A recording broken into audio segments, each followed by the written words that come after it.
देखो, एक बात आप मानो या ना मानो, जब तक आप अपनी वीडियो में साउंड इफेक्ट नहीं लगाओगे ना, तब तक किसी को देखने में मजा ही नहीं आएगा। आपका वीडियो इंगेजिंग बनेगा ही नहीं। जब आपका वीडियो इंगेजिंग नहीं बनेगा तो कोई भी आपकी वीडियो पे क्यों ना आए, वो वीडियो छोड़कर चला जाएगा। तो हमें अपनी वीडियो में साउंड इफेक्ट लगाना बहुत ही ज्यादा जरूरी है। वीडियो स्टार्ट करने से पहले मेरा एक आपसे छोटा सा रिक्वेस्ट रहेगा कि भाई, आप मेरी फर्स्ट टाइम वीडियो देख रहे हो तो प्लीज लाइक कर दीजिए एंड प्लीज सब्सक्राइब कर दीजिए। एक वीडियो बनाने में बहुत मेहनत होती है गाइस, तो प्लीज सब्सक्राइब कर दीजिए। देखो, सबसे पहले मैं आपको ये बताती हूँ कि आपकी यहाँ से जाऊंगी कैपकट पर।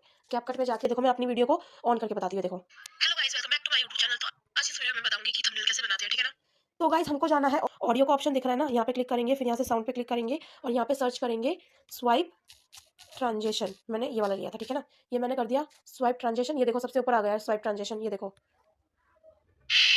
ये वाला लगाऊंगी मैं यहाँ पे। Welcome back to my YouTube channel. तो आज इस वीडियो में बताऊंगी कि थंबनेल कैसे बनाते हैं, ठीक है ना। तो सब देखा गाइस, ऐसे ही आपको भी लगाना